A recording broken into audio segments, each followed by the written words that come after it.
Notre présentation s'intitule « Conception d'un environnement d'apprentissage en ligne sécuritaire adhérant au comportement des apprenants à l'ère numérique ». De nos jours, la technologie et son accès généralisé fait en sorte que de plus en plus d'enseignants utilisent des outils numériques pour faire participer leurs apprenants. Cette communication explore les enjeux de sûreté, de sécurité et des règles entourant le comportement des apprenants dans ces environnements numériques. Elle nous sera présentée par M. Moussa Traoré. M. Traoré cumule plus d'une quinzaine d'années d'expérience professionnelle en formation à distance, à titre de consultant, formateur et directeur de projet à l'international.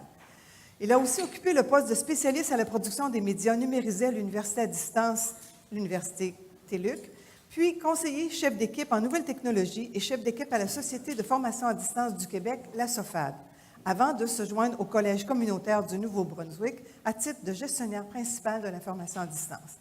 Monsieur Traoré, on vous laisse la parole pour 35-40 minutes. Parfait. Merci, Lise, pour cette présentation. Alors, c'est toujours difficile de se présenter soi-même, donc merci pour cette présentation. Alors, le titre de ma présentation, c'est « Conception d'un environnement d'apprentissage en ligne sécuritaire qui adhère au comportement des apprenants à l'ère du numérique ».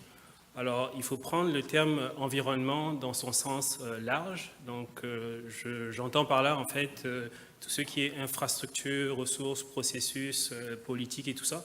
Alors, c'est ça l'environnement. Alors, c'est parti. Alors, je vais vous donner un peu le plan de ma présentation. Donc, je vais présenter un peu le Collège communautaire du Nouveau-Brunswick. On n'est pas très connu, alors j'en profite pour faire un peu de promotion touristique de la région. Je vais présenter les paramètres d'un environnement d'apprentissage en ligne. Je vais décrire un peu c'est quoi l'utilité des politiques et comment est-ce qu'on peut inculquer à des apprenants des comportements appropriés dans des cours en ligne ou dans des environnements numérisés.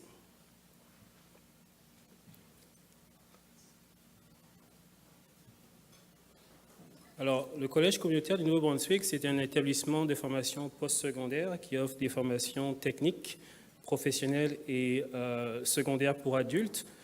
Le collège, c'est 5 campus, donc situés dans la province du Nouveau-Brunswick. Nous avons le campus d'Edmundston, Campbellton, Bathurst, la péninsule acadienne et Dieppe. Alors, c'est une toute petite province, on est situé à l'est du Québec. Alors, vous voyez là, à grande échelle, donc, notre province. Et ce sont les 5 campus qui desservent essentiellement des communautés francophones du Nouveau-Brunswick et acadiennes. Alors, pour rentrer dans le vif du sujet, donc, pour ce qui est de notre environnement, comme je vous le disais au sens large du terme, je vais d'abord présenter quelques concepts, donc le genre de cadre de référence que l'on utilise pour se bâtir des politiques et pouvoir donner des noms et des définitions à certains termes. Alors, le cadre de référence que nous utilisons, c'est le 3C, donc le framework 3C, qui présente 3 concepts. Donc, 3C pour cyber-éthique, cyber-sûreté et cybersécurité. Alors, le concept a été développé par le docteur Davina Prout-Mantle, je ne sais pas si vous voyez le nom, qui travaille pour le NIST. Alors, le NIST, c'est le National Initiative for Cybersecurity and Education, qui est basé aux États-Unis, donc qui se charge des questions de cybersécurité reliées à l'éducation. Alors, je ne sais pas si j'ai accès au lien. Je vais m'essayer. Oui, s'il te plaît.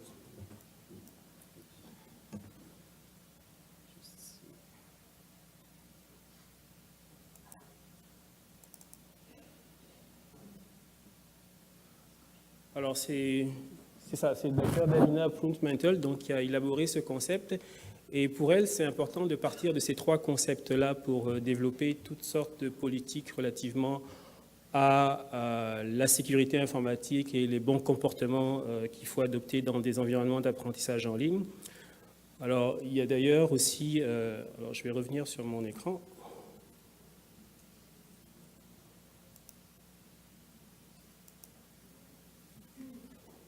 Alors, il y a d'ailleurs un très bon article qu'elle a écrit, publié dans ce domaine-là. Est-ce qu'il est apparu? Je pense que oui, le deuxième lien en bas. Alors, je ne suis pas très habile à faire les liens sur les clics, là, parce que j'ai deux écrans différents. Mais je vous inviterai donc peut-être plus tard, quand vous aurez accès à la présentation, d'aller voir cet article-là. Elle définit tous ces différents concepts-là et sa théorie relativement à ça.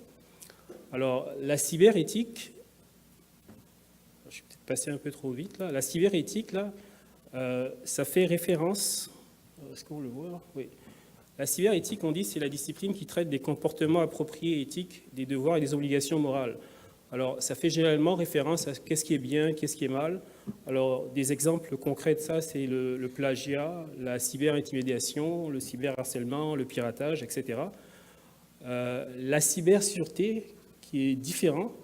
La cybersureté, c'est la discipline qui traite de la protection des renseignements personnels. Alors, c'est quand on décide, oui, il y a telle information que l'on veut rendre publique dans un site de cours en ligne. Oui, c'est le fait d'utiliser un navigateur avec un certificat de validité qui est HTTPS. Alors, la cybersureté, c'est des questions relatives à ça.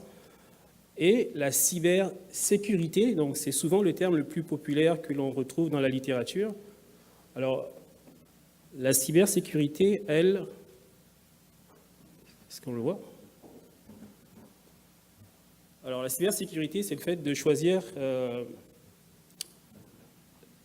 c'est le fait de se protéger et de protéger les appareils que l'on utilise. Et je vais juste cliquer ici. Ah, je suis allé trop vite. Alors, la cybersécurité, donc, comme je le disais, c'est le fait de se protéger, de protéger nos appareils contre des menaces nuisibles. Et je vous donne deux ressources intéressantes ici. Il y a donc le site qui s'appelle Cybersic 101. C'est un cours de formation en ligne qui a été développé par la Sécurité publique du Québec qui décrit tout ce concept de cybersécurité. Il y a énormément d'exemples et le cours est vraiment bien fait. Il y a aussi le gouvernement du Canada qui donne toute une page web dédiée à la cybersécurité qui présente tout type de concept, tout type de fraude qui peut exister, tous les genres de plagiat qui peut exister. Et c'est quoi les solutions qui sont en lien avec ça.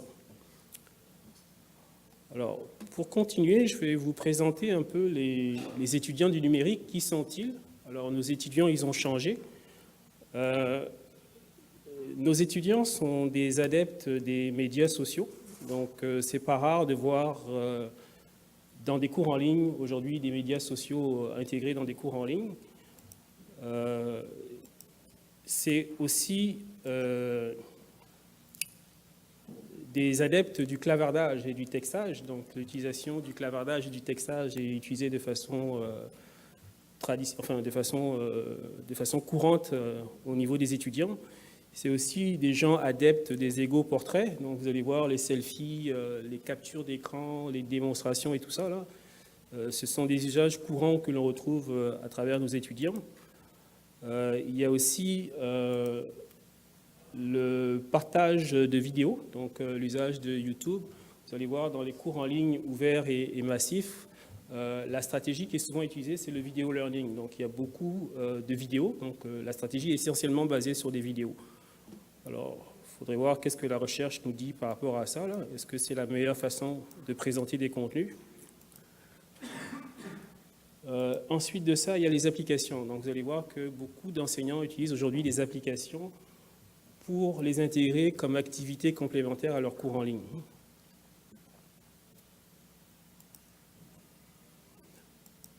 Alors, ici, donc, l'utilité ou l'utilisation qui est faite des réseaux sociaux dans les cours, généralement, c'est pour engager et motiver les étudiants. Alors, ça leur permet de socialiser, de se connecter entre eux, de s'affirmer, de répondre à des commentaires, suivre des fils de nouvelles. Alors, ce sont donc des outils, des stratégies qui sont utilisées par les enseignants dans les cours en ligne. Même chose pour le clavardage. Moi, j'ai déjà vu des fils Twitter intégrés, enchâssés dans des cours en ligne qui servent de forum. Alors, c'est toutes des nouvelles approches que les étudiants aiment et que les enseignants se servent dans leurs cours en ligne. Alors, pour ce qui est du... est-ce qu'on est rendu clavardage? Parfait. Alors, les apprenants d'aujourd'hui utilisent énormément le clavardage, le texto pour communiquer entre eux. Il s'agit d'un moyen rapide, efficace et peu coûteux pour communiquer.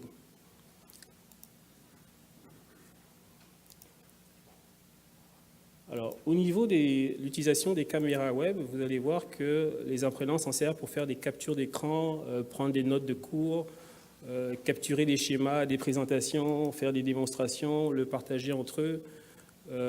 Dans des cours synchrones aussi, ça sert souvent à se voir, à rendre les cours un peu plus humains, surtout dans les sessions asynchrones. Nous, au niveau du Collège communautaire du Nouveau-Brunswick, on utilise la caméra web pour faire de la surveillance d'examen. Alors, j'ai travaillé dans d'autres organisations, mais je n'avais jamais vu ça, en tout cas, donc faire un examen en ligne. Alors, au Collège communautaire, les examens sont surveillés en ligne, donc à distance. Donc, ça se fait à travers des caméras web. Alors, il y a tout un procédurier pour ça. L'étudiant doit placer sa caméra derrière lui, à telle distance, etc. Alors, tout ça pour vous dire que donc, on fait un usage assez intensif donc, des caméras dans les cours en ligne. Alors, le partage de vidéos, j'en ai parlé un peu tantôt. Donc, tout ce qui est vidéo YouTube, vous allez voir les sites comme lynda.com, edX, Udacity qui font un usage de la vidéo. Là. Alors, moi je dis souvent que regarder une vidéo de 2 minutes, c'est plus intéressant que de lire un texte de 10 minutes. Alors, c'est peut-être la raison pour laquelle les étudiants aussi, eux, préfèrent regarder des vidéos. Là. Et moi, je vous avoue que j'ai une préférence à regarder une vidéo que de lire un texte où je ne comprends pas le sens forcément. Alors, c'est peut-être la raison pour laquelle nos étudiants aiment ce support-là. Alors, partage de vidéos, j'en ai parlé, les applis. Alors, les applis de textage, il y en a beaucoup, on va en voir tantôt. Vous allez voir que les étudiants utilisent souvent Facebook Messenger, WhatsApp, Instagram et tout ça, là. Ça nous amène donc à la question des défis et des enjeux. Donc, l'utilisation de tous ces éléments-là amène forcément des défis et des enjeux. Alors, au niveau des défis, donc les défis, c'est donc l'intégration des médias sociaux dans les cours en ligne. C'est l'info nuagique. Vous allez voir, on utilise souvent des applications enchâssées comme Google Drive, Dropbox. Vous retrouvez ça souvent dans les cours en ligne, Skype, etc. Alors, c'est un défi, il faut gérer ça.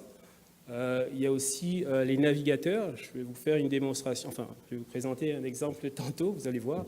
Alors, les navigateurs aussi, des fois, il faut s'en méfier. Possibilité de plagiat par rapport à ça.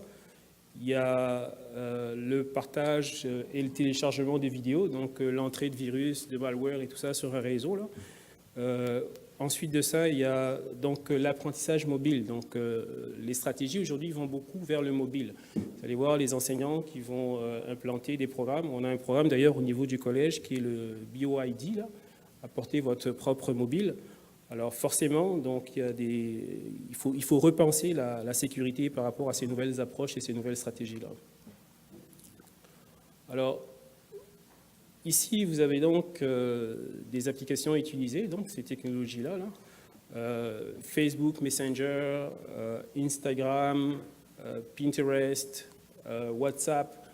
Alors, tout ça, là, ce sont généralement des technologies qui s'invitent aujourd'hui dans des cours en ligne et ça suscite donc des questionnements.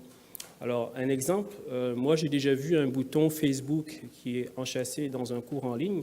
Alors, il faudrait se poser la question au niveau de la sécurité de ce genre d'approche-là. Donc, quand on met un bouton que les étudiants doivent aller liker une vidéo, et c'est le bouton Facebook qui est là, moi, je me pose des questions sur la protection des données. Alors, c'est toutes des réalités avec lesquelles on doit composer. Alors, l'une des questions que l'on se pose, c'est les politiques de nos établissements concernant la confidentialité sont-elles enfreintes quand on utilise ces outils-là? Alors, je vous pose la question. Moi, je ne suis pas forcément connaissant là-dedans, mais c'est des questions qu'il faut se poser. Quelle est la personne ressource au sein de notre établissement pour répondre à ces questions-là? Quoi d'autre comme question on peut se poser, c'est que quand vous démarrez une activité dans un groupe Facebook, comment est-ce qu'on peut séparer le personnel du professionnel? Alors, c'est toutes des questions qu'il faut débattre, qu'il faut traiter. souvent, les politiques institutionnelles de nos établissements ne traitent pas vraiment en profondeur de ces aspects-là. On les évoque de façon sommaire, sans vraiment les adresser vraiment directement. Alors, je vous ai donné ici une référence qui est Facebook Privacy Policy. Est-ce que ça va changer Est-ce que le changement de Facebook, est-ce que la politique de sécurité de Facebook va changer notre approche vis-à-vis de l'utilisation de Facebook? Alors, moi, je déconseille fortement d'utiliser Facebook. Vous allez voir, la politique de confidentialité de Facebook est vraiment, vraiment très contraignante. Et je ne sais pas si vous avez été au courant du scandale sur l'université d'Alousie, là, en Nouvelle-Écosse, qui a coûté au-delà de 200 000 $ à l'université pour régler ce conflit-là.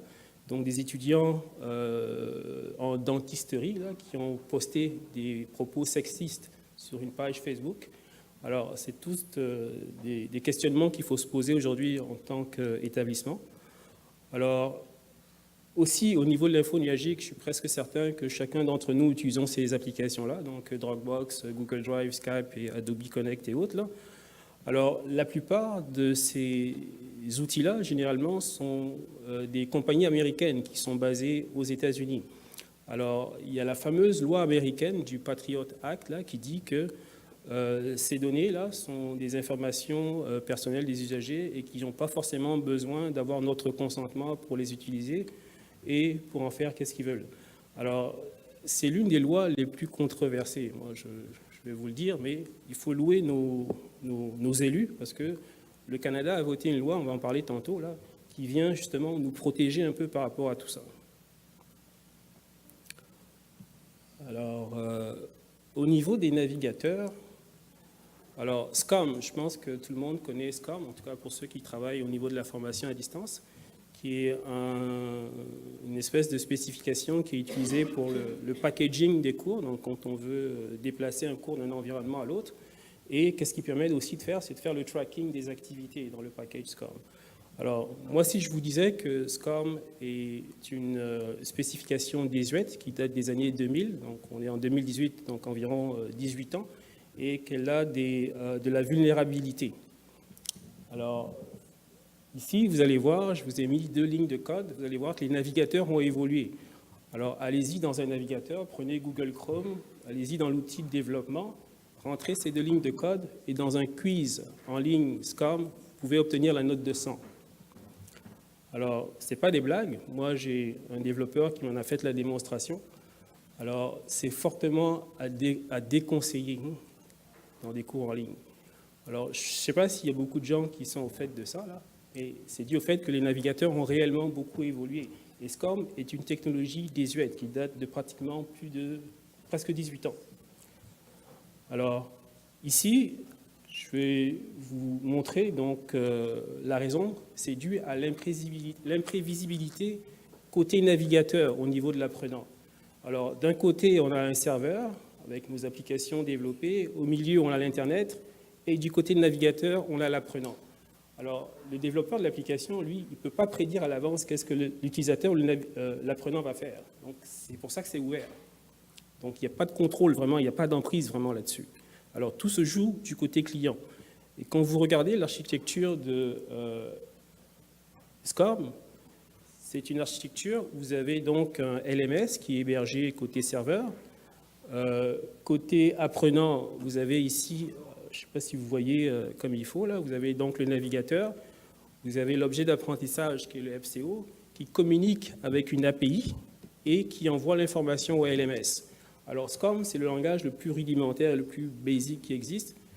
SCOM va demander au navigateur, est-ce que le cours est lancé? Alors, SCOM répond, il dit oui, le cours est lancé. C'est quoi le nom de l'étudiant? Il s'appelle quoi? Donc, il lui envoie. Donc, c'est vraiment une communication très, très simpliste qui fait en sorte que tout le contrôle se fait au niveau de l'apprenant, donc côté web.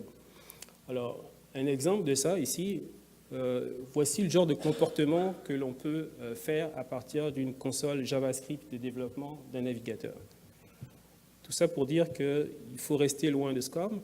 Et d'ailleurs, l'industrie est restée à la version 1.2 de SCOM. Vous allez voir, tous les LMS, généralement, ont plafonné à 1.2. Or qu'on sait qu'il existe la version 1.3, 2004, etc. Mais généralement, l'industrie est restée coincée à la version 1.2. Alors, voici pour ce qui est des navigateurs, pour ce qui est du téléchargement et du partage, donc les risques, je pense que vous les connaissez là. Il est possible que vous donniez le contrôle de votre ordinateur sans le savoir à quelqu'un d'autre. Il est possible de télécharger des virus, des malwares, des logiciels, tout ça c'est, je pense, connu. Que vous participiez de façon inadvertante à la propagation d'un virus. Alors donc, il y a des risques relativement au partage de documents et de fichiers. Et ces risques-là, généralement, sont bien gérés par les TI. Ils gèrent très bien ça. Alors, au niveau de l'apprentissage mobile, il y a aussi des risques et des défis. Je vous dirais, le premier risque, c'est les stratégies que l'on adopte. Donc, quand vous allez décider de faire un programme BioID, tout le monde vient avec son matériel, ses affaires. Là, les gens des TI n'aiment pas trop ça parce qu'ils se disent « oui, mais on a besoin d'être protégés, ils vont nous envoyer des virus et tout ça ». Et encore là, ça se gère bien. Moi, je regarde, les départements informatiques, généralement, sont bien équipés pour ça. Ils gèrent ça assez bien.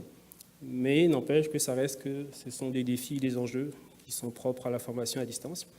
Les transferts Bluetooth. Alors, Bluetooth, vous voyez, c'est le petit frère de Wi-Fi. Alors, je vais rester à côté de quelqu'un, je vais lui envoyer une invitation, il va me répondre, on est connecté. Je peux lui partager un fichier, il peut me partager un fichier. Et souvent, les gens oublient de le désactiver. Ça, je vous garantis, les études le montrent, là. Les gens oublient de désactiver le Wi-Fi. Alors moi, quand vous m'avez donné l'accès à votre portable, votre iPad, votre ordinateur, je peux communiquer avec votre appareil. Alors, c'est forcément donc des risques. Dans des cours en ligne, ça peut arriver. J'en ai jamais eu cas, j'ai jamais vu ça, mais c'est possible. Les réseaux sans fil aussi. Donc, les étudiants étudient beaucoup aujourd'hui dans des cafés, des restaurants. C'est des réseaux, on le sait, non sécurisés. Donc, forcément, il y a des risques et des enjeux. Les appareils mobiles peuvent être facilement volés ou perdus. Alors, je pense que Apple a trouvé une bonne solution relativement à ça. Là, c'est de mettre un mot de passe sur l'écran ou de géolocaliser l'appareil. Alors, c'est bon, mais c'est pas bon d'un autre côté, parce que bon, moi, personnellement, je ne veux pas être géolocalisé à chaque fois. Alors, il y a un choix à faire. On décide que si on perd son appareil, on peut le retrouver facilement. Et en contrepartie, on se fait surveiller et on sait tous nos allées et venues. Donc, c'est un choix à faire. Mais je vous dirais que généralement, les iPads sont des appareils très sécuritaires. Les iPads, les iPhones, ils sont très bien pensés. Les applications développées aussi autour de ça sont très, très bien faites. À comparer des Android. Vous allez voir Android, tout le monde y va un peu, là, puis il développe, il lance dans le store, et c'est souvent pas très bien fait. Mais pour iPhone, vous allez voir que c'est souvent il y a des procédures strictes pour publier des applications, et c'est souvent bien pensé chez Apple. Alors, les mesures de sécurité, je vais vous présenter rapidement les mesures de sécurité que nous, on a mis en place, en tout cas au niveau de notre collège. C'est au niveau de l'hébergement, premièrement.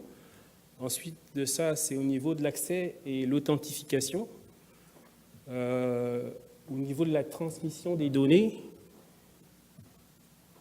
au niveau de la sauvegarde et de la restauration, et au niveau des navigateurs. Alors, voici les mesures que l'on a mises en place, et on utilise comme hébergement, c'est Amazon. Donc, je pense que vous connaissez Amazon Web Services, là, le fameux hébergeur. Notre fournisseur, c'est Design to Learn, donc Brightspace. Alors, Design to Learn a un contrat avec Amazon, donc c'est notre hébergeur. Et la condition, nous, ça a été que les données soient hébergées au Canada. Alors, ils ont ouvert un centre de données ici au Québec, à Montréal.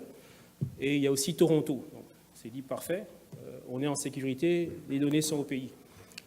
Alors, comment fonctionne un peu toute cette architecture-là? Il y a différents services qui sont sollicités. Il y a le EC2, pour ceux qui connaissent Amazon, là, ça doit leur parler, et que notre instance est là. S3, donc ce sont nos données qui sont là.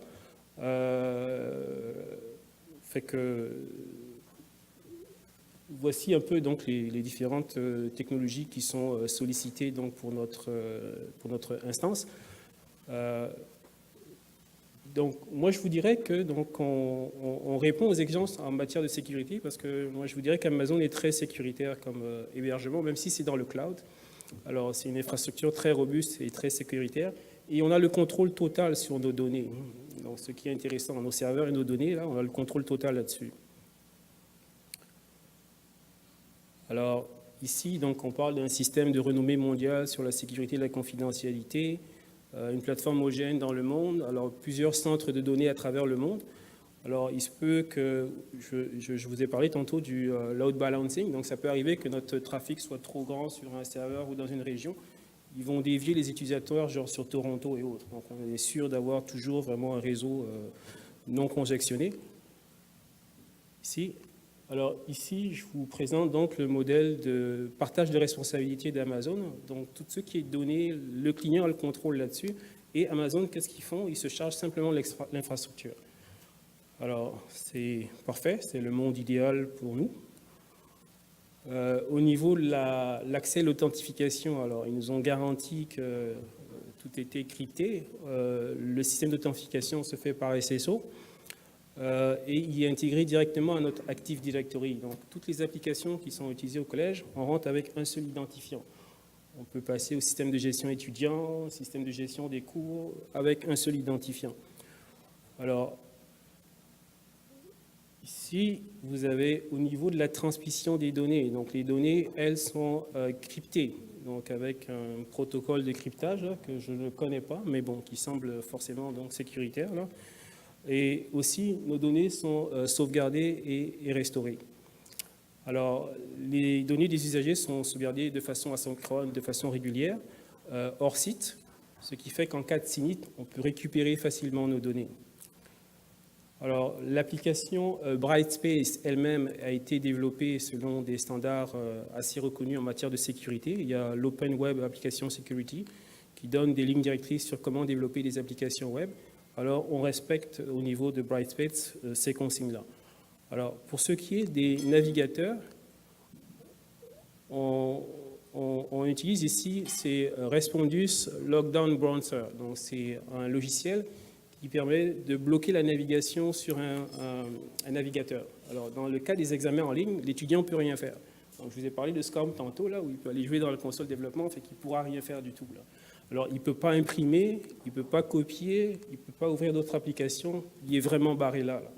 Alors, c'est ça qui est utilisé donc, dans notre cours en ligne. Et la bonne nouvelle, c'est que Respondus est intégré directement dans Brightspace, dans Design to Learn. Donc, c'est un add-on, c'est un plugin là, qui vient avec. Alors, j'ai d'ailleurs une petite vidéo de présentation à vous faire sur cet outil-là, le fonctionnement de Respondus.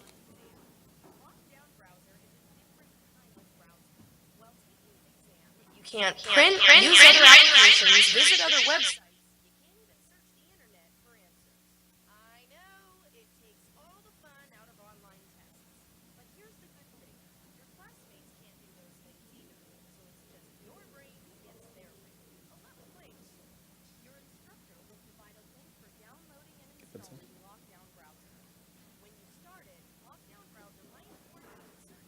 C'est moi qui dois mettre.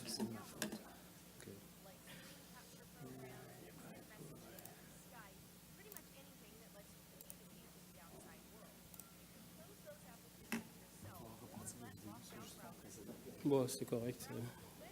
On va laisser faire la vidéo. De toute façon, ma présentation sera disponible, oui, donc les gens qui ont de l'intérêt à voir comment fonctionne cet outil-là, donc allez le voir. Et comme je disais, il est intégré directement dans notre LMS, là, donc c'était l'un des critères. When you're done, just exit Lockdown Browser and you'll be all set. Your instructor might also require you to use a webcam with Lockdown Browser. This part is sometimes called Respondus Monitor, but just think of it as a webcam for Lockdown Browser. The nice thing about the webcam feature is that it lets you take exams from the comfort of your own home or from the other side of the world. Plus, you can take exams at any time of the day or night. The webcam will record what happens during the exam and the instructor can review it afterward. So, if an exam requires you to use Lockdown Browser and a webcam, just start Lockdown Browser and locate the exam. Before the exam starts, you'll be guided through a check to make sure your webcam is running properly. Additional steps might also be required by your instructor, such as showing your ID or taking a video of your surrounding area. Once the exam starts, don't give the webcam another thought. Just focus on that test you stayed up all night studying for. When the exam is finished and you submit it for grading, the webcam will shut off automatically. That's pretty much it. Now, take a deep breath and good luck. Alors voilà, c'est ça, j'ai oublié de mentionner aussi, donc il prend en même temps le contrôle de la caméra, là. Alors l'étudiant peut pratiquement rien faire. Alors, les lois et règlements, donc c'est ça que je trouvais tantôt intéressant relativement à la loi du Patriot Act. Vous allez voir qu'il y a différentes lois. Il y a des lois fédérales, il y a des lois provinciales, et puis il y a des politiques au niveau de notre collège. Alors la loi que je pense qu'il faut louer, pour laquelle il faut remercier nos élus, là, c'est la LPRPDE. Alors qu'est-ce que veut dire cette loi-là, là? C'est la loi qui... c'est la loi sur la protection des renseignements personnels et des documents électroniques. Alors, cette loi-là s'applique aux transferts internationaux et interprovinciaux. Donc, vous allez voir, dans le cas du Patriot Act, souvent on dit que, écoutez, les données, ils appartiennent aux Américains et tout ça, donc ils peuvent venir chercher des données à l'étranger, puisque ce sont des compagnies américaines. Mais cette loi-là va nous protéger, nous, ici, Canadiens. Alors, d'ailleurs, Amazon que nous utilisons, donc j'aurais bien aimé vous donner le lien vers la ressource, mais il va être dans la présentation. Amazon a l'obligation de se conformer à cette loi-là, puisqu'ils sont au Canada. Alors, eux n'ont pas le droit de voir ces données-là, elles transigent juste par leur réseau. Donc, c'est aux clients de s'assurer que ces données soient conformes à la loi. OK? Donc, qu'est-ce que ça veut dire? Ça veut dire que Amazon n'est qu'une infrastructure dans laquelle transigent ces données-là. Donc, ils n'ont aucun pouvoir, aucune emprise sur ces données-là.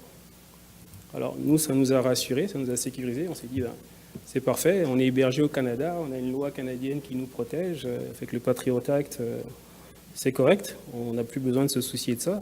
Et il y a aussi donc des lois provinciales. Au niveau du Nouveau-Brunswick, il y a la LDIPVP, là, qui est la loi qui traite ici de la protection de la vie privée. Donc, elle vient compléter la loi fédérale. Alors, en plus de ces lois-là, il y a des politiques donc, au niveau du collège. Donc, on en a deux au niveau du collège. C'est la politique sur la sécurité des systèmes informatiques. Alors, vous vous souvenez, en début de présentation, je vous ai présenté 3 concepts. Alors, la cybersécurité est en lien avec cette politique-là. La deuxième politique, c'est la politique sur l'utilisation appropriée des ressources. Alors, la cybersécurité et la cyberéthique est en lien avec cette politique-là. Alors, ça vient nous renforcer, nous, dans notre cadre de référence, sur comment est-ce qu'on gère tout ça, comment est-ce qu'on gère les médias sociaux, comment est-ce qu'on gère les Facebook et tout ça, et quelles sont les mesures de sécurité que l'on met en place pour notre infrastructure. Alors, fait que voilà, donc, pour ce qui est des définitions des lois. Alors là, j'en donnais un peu quelques exemples et autres. Et quelles sont donc les recommandations relatives à tout ça, là? Alors, moi, j'en donne simplement 2. C'est travailler sur les comportements. Parce qu'on a beau avoir des lois, on a beau avoir des logiciels, en bout de compte, là, il faut éduquer le monde, il faut sensibiliser le monde, il faut informer le monde. C'est à la conclusion à laquelle on arrive finalement. On a beau avoir les logiciels les plus performants, les navigateurs les plus performants, etc. Là, c'est une question de cyber-citoyenneté. Donc je pense que c'est d'ailleurs l'une des présentations à venir. Et c'est là où on éduque tout ce monde-là par rapport à tout ça, là. Quels sont les comportements appropriés à avoir? Quels sont les réflexes à avoir? Alors c'est, je pense, influencer sur ces comportements-là. Et c'est aussi se doter de politique, bien sûr, parce qu'il faut un cadre de référence dans tout ça. Alors, un deuxième conseil, c'est de sécuriser vos appareils, mais toutes les politiques TI, déjà, en parlent beaucoup. Donc, comment est-ce qu'on va sécuriser nos appareils? C'est de faire les mises à jour, d'activer les pare-feux, d'installer un antivirus et de mettre des mots de passe sur les appareils mobiles. Alors, voilà, ça fait le tour de la question. Voilà. Merci. Des questions? Bravo.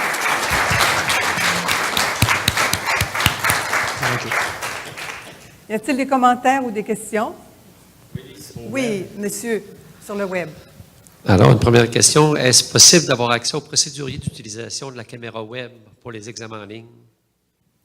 D'avoir accès à l'utilisation de la caméra web? Non, le procédurier d'utilisation pour la caméra web, oui. OK. Alors ça, je pourrais vous le fournir, je ne l'ai pas sous la main, là, mais il y a tout un procédurier, en tout cas au niveau de notre collège, qui demande à l'étudiant de se doter d'une caméra web, qui doit la mettre derrière lui, quand il est assis devant son poste d'ordinateur, à telle distance, à telle hauteur, fait que tout ça est spécifié dans ce procédurier-là. C'est l'étudiant qui doit fournir sa caméra. Oui, c'est ça, oui. Une autre question? Oui, est-ce que Respondus est fait juste pour les étudiants qui font leur examen en ligne à l'université ou ça peut être appliqué sur leur ordinateur personnel? Alors, il vient avec notre LMS qui est Brightspace Design to Learn, mais tout le monde peut se procurer aussi une licence. Nous, la chance qu'on a, c'est qu'il est intégré directement à notre LMS. Alors, forcément, il vient avec, donc il est disponible pour tous les étudiants qui suivent nos cours en ligne. C'est beau, merci. Est-ce qu'on a une autre question, un autre commentaire dans la salle? Non, bien alors, M. Traoré, merci beaucoup. Oh, il y en a. Je n'avais pas vu la main. Merci. Est-ce que vous avez spécifié, lorsqu'un étudiant s'inscrit à un cours qui va être surveillé à distance lors de ses examens et qu'il doit comme accepter la condition? Oui, c'est une bonne question. Justement, il y a toute une liste des équipements et des conditions qui sont fournis à l'étudiant. Fait qu'on lui dit tu devras te doter d'un ordinateur portable ou fixe avec telle ou telle caractéristique et telle spécification. Et aussi, on lui donne toutes les conditions de surveillance de l'examen. Et c'est géré directement par les campus. C'est bon. Alors, une autre question, un commentaire? Bon, je ne vois pas de main, c'est beau. Merci, monsieur. Merci. Oui.